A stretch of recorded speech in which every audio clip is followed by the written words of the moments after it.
For our Foundations 1 final project, we are covering perfect graphs. Perfect graphs are a category of graph in graph theory with many different properties and applications. Before addressing perfect graphs, some other concepts need to be covered first. This video will cover the following topics: the chromatic number of a graph, the clique number of a graph, the definition of a perfect graph, the weak perfect graph theorem, and the strong perfect graph theorem. First up is the chromatic number. The chromatic number is a way to measure graph coloring. The chromatic number of a graph, which is denoted by chi of g, is defined as the minimum number of unique colors that we needed to color in the vertices of a graph so that no two adjacent vertices have the same color. The smallest number of different colors needed to color in the vertices so that each vertex is a different color from all the other vertices it shares an edge with. So we've got a graph here, like we'll say this is a graph of G with 5 vertices. To find the chromatic number on this graph, we can color the vertices so that no pair of adjacent vertices match. So we're just adding the colors. And then we get here, all 5 of the vertices have been assigned a color, and we needed to use 3 colors to do it. So the chromatic number of this graph would be 3. Now for a wheel with 5 vertices on the outer rim, you can see that the chromatic number would be 4, as 4 colors are needed to color each vertex. There's some properties of chromatic numbers. With an empty graph, the chromatic number is 1, even though the empty graph has no edges.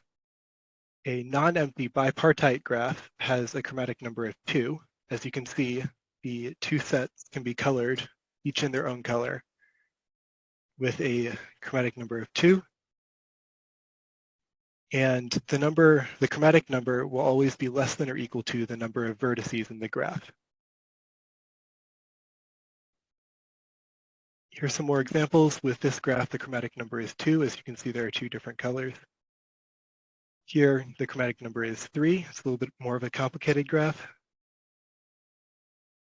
And here, the chromatic number is 4, as you can see in the graph.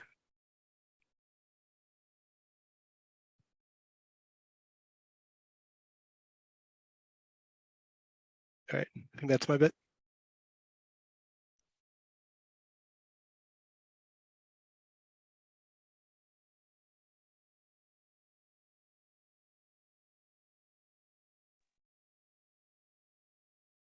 So next, we're going to go ahead and talk about what clique numbers are.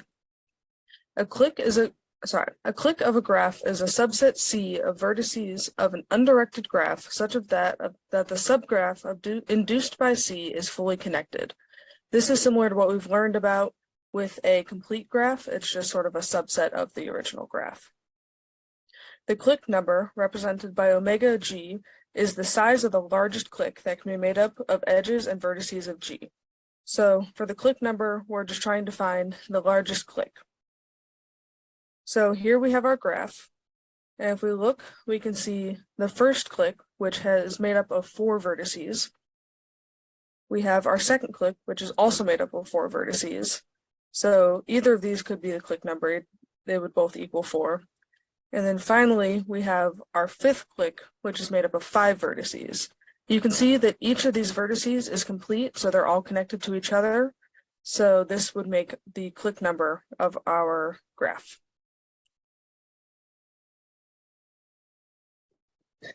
Next, we're going to talk about a perfect graph. A perfect graph is essentially when the chromatic number of a graph is equal to its clique number. Let's examine this graph to see if it is a perfect graph. First, let's check to see what its chromatic number is. So the least amount of numbers necessary to color the graph so that no 2 colors are adjacent. Let's isolate the graph. Let's isolate the vertices 2, 4, and 7.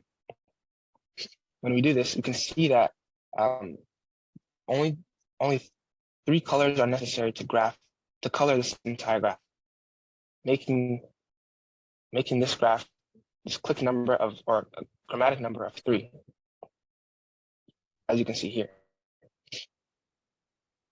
We can verify this by using SageMath with the command of chromatic number here, and it gives us the value of 3.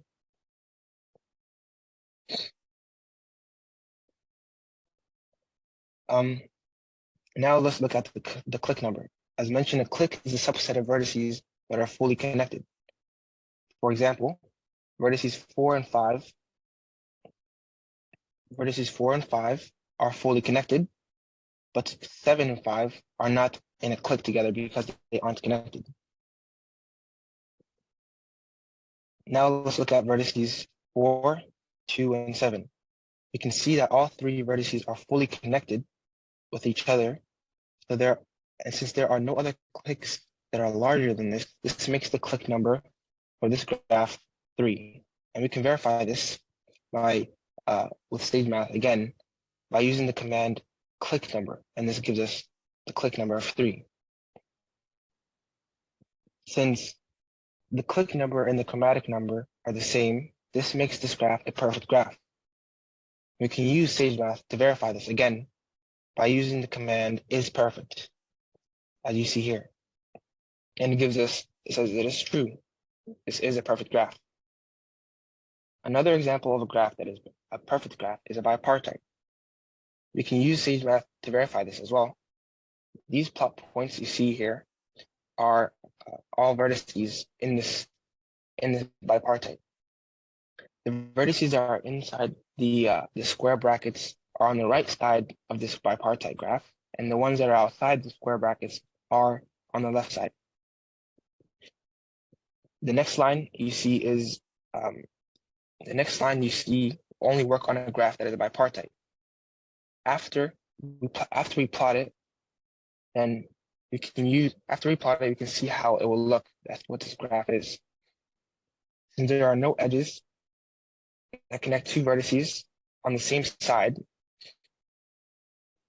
the clique number of a bipartite will always be 2. The chromatic number will also always be 2 for a bipartite. And we can verify this by using these two commands, x.chromatic number and clique number, to show that they're both 2. And since they're both the same, we can use this other command, isPerfect, to show that is in fact perfect graph. A graph that is an example that is not a bipartite, or a graph that is not a perfect graph, is a Peterson graph. As you can see here, the largest clique in a Peterson graph is 2. For example, let's look at vertex 5. The two vertices that connect, that are adjacent to vertex 5, are 7 and 8. But however, since they are not connected, it leaves the max clique number for this vertex 2, and that's the same for all the vertices in this graph. And we can verify this by using the command clique number for the Peterson graph, and it shows that it's 2. And earlier we saw that the chromatic number for a Peterson graph is 3. Since they are not the same, then that would make it a non-perfect graph. And you can also verify this by using the isPerfect command, which gives us false.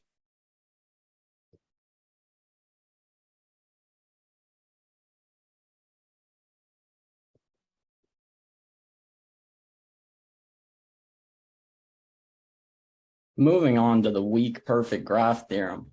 A graph is perfect if and only if its complement is perfect. Here is an example of a perfect graph along with its complement. You could tell that these graphs are complement since they have the same set of vertices and there's only an edge between vertices in the complement if there is no edge between them in the original graph.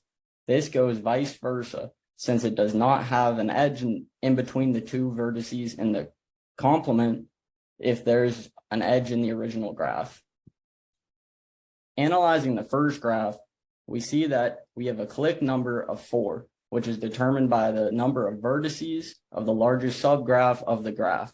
This is displayed by the red vertices and edges on the graph. Here we see the graph with the vertices chromatically portrayed. Since there's no edges between the same colored vertices, the chromatic number is 4. Since the chromatic number equals the clique number, the graph is perfect. And then inputting this graph into Sage Math, we can confirm this. Now that we have looked through the first graph, we will follow the same approach with the complement. Analyzing the complement graph, we see that we have a clique number of 4 from the red vertices and the edges portrayed. Here we will see the complement with the vertices chromatically portrayed, since here we have a chromatic number of 4, which is equal to the previously obtained clique number. It can be determined that the complement is also perfect. And then this can also be confirmed by Sage Math.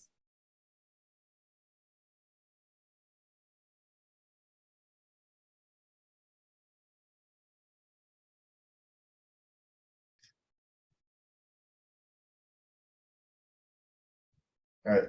Another concept is called the strong perfect graph theorem, proposed by Claude Berg in 1961, then proven by a team of mathematicians in 2002.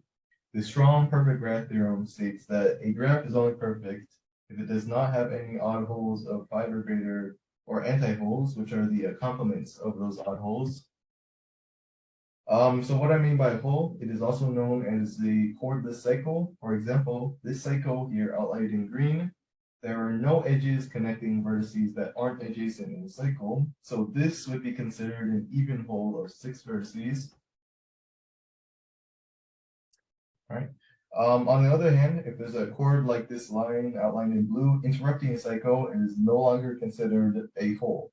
So the subgraph outlined in red is still a cycle of 6 vertices, and however, it is not a hole, since the edge over here connects 2 non-adjacent vertices of the cycle.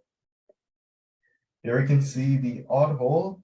So putting it all together, an odd hole is a chordless cycle of an odd number of vertices, and the antihole is simply a complement of that hole. And if you remember, the Peterson graph had that complement. So the strong perfect graph theorem then states that if a graph contains one of these structures and cannot be perfect. So let's analyze these structures. Here are the chromatic number of 3, and then clique number of 2. So since the chromatic number and the clique number don't match, they are not perfect graphs. So if there's any graph that contains an odd hole or its complement of any size, could be a odd hole of 5, 7, 9, 11, anything with the exception of this rule being a cycle of 3. By this theorem, it cannot be perfect as all its subgraphs are not perfect. So here's an example. Despite this entire graph having a clique number of 3 and a chromatic number of 3, it is not perfect because of this this odd hole right here. The odd hole of 1, 2, 3, 4, and 5. If input by Sage Math, it is not perfect because of that subset. And that should be the end. Thank you very much for listening.